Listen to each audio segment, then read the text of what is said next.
O ato declaratório de Deus. E aqui que fica na questão da salvação, é esse o aspecto que a gente tem que entender.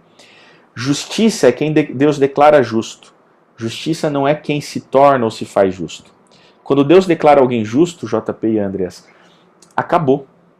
E eu vou dar um exemplo bem feliz, mas é para que seja bem caricato. Se um juiz do Supremo Tribunal Federal do nosso país emitir um ato declaratório de que o goleiro Bruno, e aqui eu não estou querendo fazer nenhuma ilação, por favor, injúria, mas que o goleiro Bruno, suspeito daquilo que é suspeito, é inocente, ele pode ter sido, não estou afirmando que ele o fez, ele pode ter sido o autor daquele crime. Mas ele é justo e acabou. Ele é justo e ninguém pode dizer que ele não é justo, porque foi emitido um ato declaratório do juiz do Supremo Tribunal Federal dizendo que ele é justo. Mesmo ele não sendo justo, você não pode dizer que ele não é justo. Ok? É isso que acontece com a gente. E aí eu vou trazer para a Bíblia, né?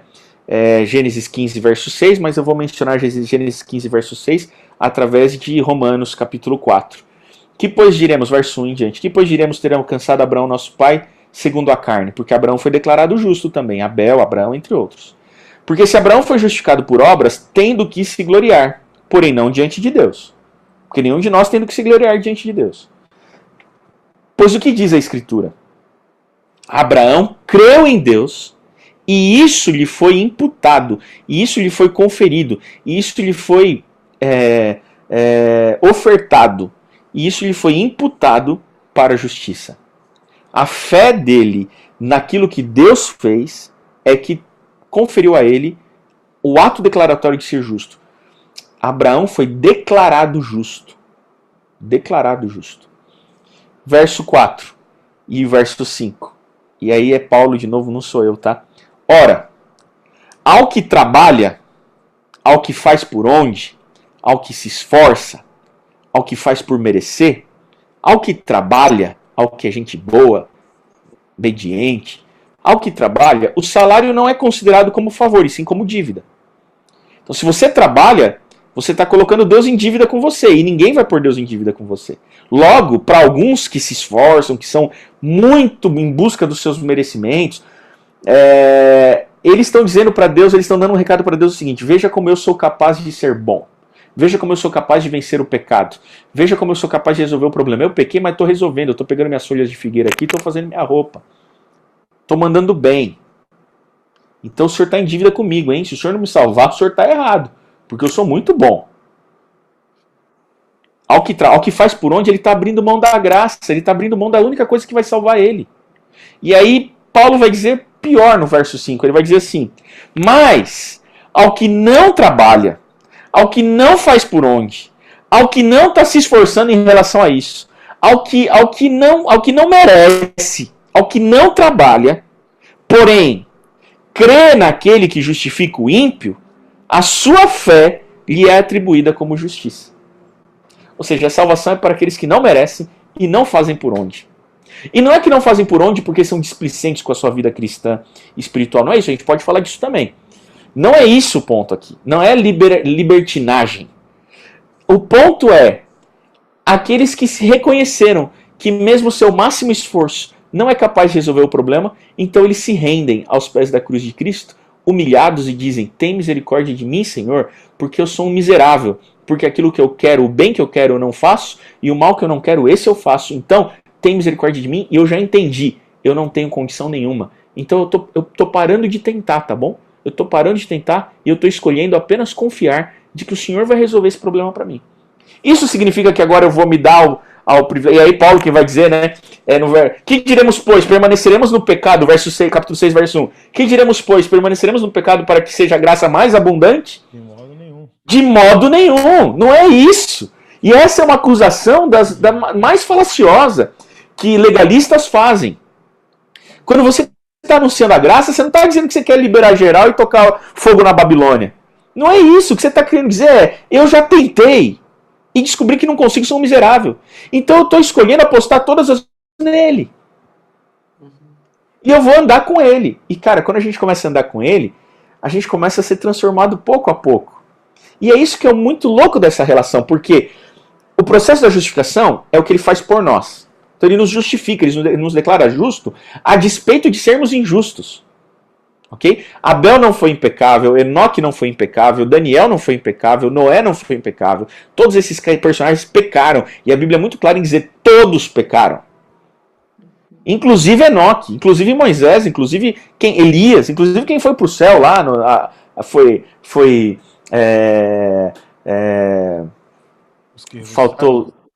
faltou a expressão que eu quis dizer, aqueles que foram trasladados, como Enoque, Moisés e Elias. Mesmo estes pecaram, ok? A diferença deles é que esses caras andaram com Jesus, andaram com Deus. E na caminhada com Deus, eles foram aperfeiçoados sim. E eu acredito no aperfeiçoamento. Então aqui, a justificação é o que Deus faz por mim. E aí entra o processo de santificação. Uma vez que eu estou salvo, já estou salvo. O problema já está resolvido. Aí agora eu começo uma caminhada, uma jornada ao lado dele, porque escolhi ele. E uma vez que escolhi ele, eu caminho com ele. Caminhando com ele, eu vou me tornando cada vez mais semelhante a ele. E esse é um processo de caminhada a longo prazo, é um processo de vida cristã e espiritual a tua vida inteira. E alguns caminham mais rápido, outros mais devagar. Alguns cambaleiam e caem, mas ainda assim o que importa não é como estão andando, o que importa é se estão no caminho certo. Então uma vez que eu estou no caminho certo, se eu estou cambaleando como um bêbado, se eu estou lá na frente ou aqui atrás, não importa, eu estou no caminho certo, eu escolhi o lado certo, eu estou salvo.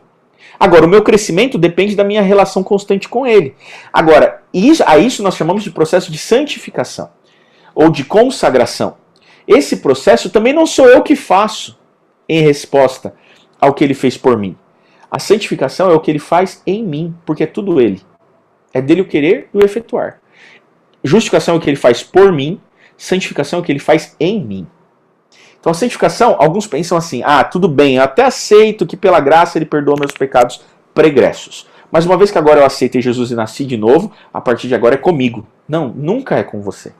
É com ele também. E ele vai transformando seu coração, conforme você vai deixando o Espírito habitar em você e andar com ele, ele vai mudando o teu querer. E algumas coisas que você queria, você começa a não querer mais e você não entende de por quê. É porque você está andando com ele.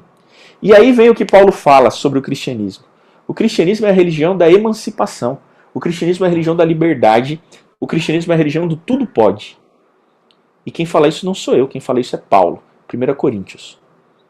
Ele vai dizer assim, agora que aceitei Cristo, agora que conheci Cristo, todas as coisas me são lícitas. Tudo é lícito. Paulo, pode ou não pode? Tudo pode. Você é cristão? Você está livre. Tudo pode. Por isso o cristianismo é uma religião difícil. Porque o cristianismo é uma religião da autonomia. O cristianismo é uma religião que te confere autonomia e fala assim, agora delibere a sua vida caminhando com Jesus. Não espere o pastor ou a igreja dizer o que pode ou te dar uma lista de regras de faça ou não faça. Você no Espírito, ande no Espírito e delibere sua vida. E você vai ser responsável por cada detalhe, cada escolha e decisão que você tomar. Então agora caminha com ele. Mas isso pode ou não pode? Não sei, caminha com ele. Caminha com ele. E aí Paulo fala assim, todas as coisas são lícitas, mas pouco a pouco, conforme eu vou caminhando com ele, começo a perceber que nem todas as coisas convêm para aqueles que escolheram seguir Jesus. Todas as coisas são lícitas, mas nem todas convêm. E eu não vou me deixar dominar por nenhuma delas. Ou seja, uma vez que eu começo a caminhar com Jesus, aceito Jesus, estou livre. Foi para a liberdade que Cristo nos libertou. Estou livre. Agora que estou livre, ficou difícil. Porque era mais fácil ser tutoriado. Era mais fácil ser escravo. Porque o escravo é só obedecer o que o patrão manda. Mas o ato de escravidão não permite o amor sincero. Então, eu liberto para que você me obedeça. A gente está até estudando isso na lição que a gente tem, o guia de estudos que nós usamos, falando sobre as alianças. Primeiro, Deus liberta o povo para então dar a lei. Por quê? Porque a obediência depende da liberdade. É só o livre que pode obedecer. O escravo não é obediente, ok? O escravo é oprimido. O livre é que é obediente. Então eu preciso ser liberto para obedecer. Então eu sou salvo para depois obedecer. E não obedeço para ser salvo.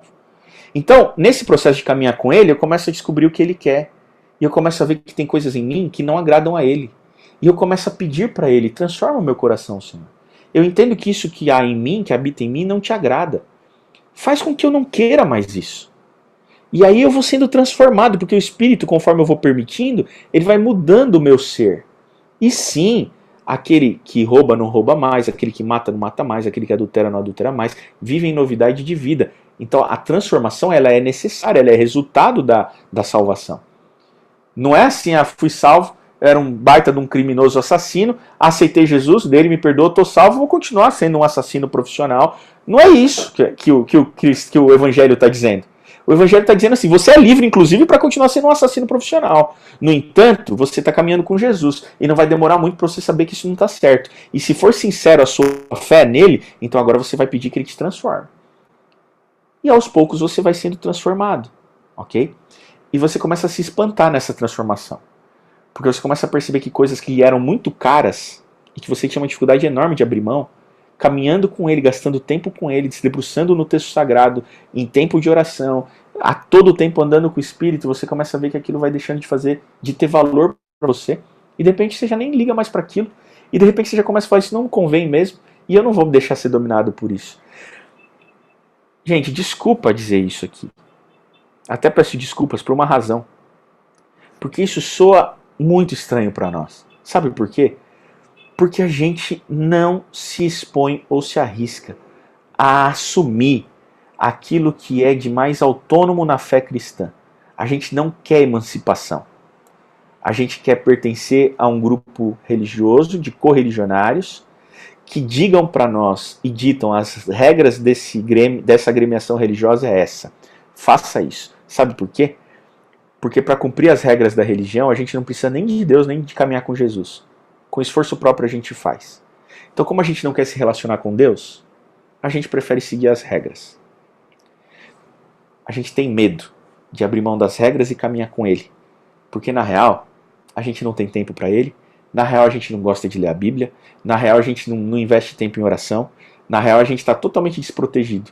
E sim, se você sair desse rebanhozinho que te cerca e for se aventurar numa vida autônoma com Ele, e você não tiver prática de oração, desejo de leitura da Bíblia, vontade de caminhar com Ele, você vai se perder facinho lá. Entendeu? Só que ao mesmo tempo, você pode estar perdido aqui dentro também. Porque aqui dentro você também não está se relacionando com Ele, você está se relacionando com o que dizem a respeito dele, ou com o que pensam a respeito dele, ou com o que legislam em nome dele. Sobre pertencer a uma comunidade de fé, super necessário e importante. Quando eu digo uma relação autônoma com Jesus, não é uma relação individual em que você não precisa mais ir para uma igreja, não é isso. A comunidade de fé tem sua crucial importância, necessidade, porque a fé cristã é uma fé de relacionamento e de comunhão, mas o propósito dessa comunhão, dessa reunião, é revelar o Cristo para outro, é um propósito mais missiológico. Okay? O propósito de ser da eclésia é um propósito mais missiológico. Eu me reúno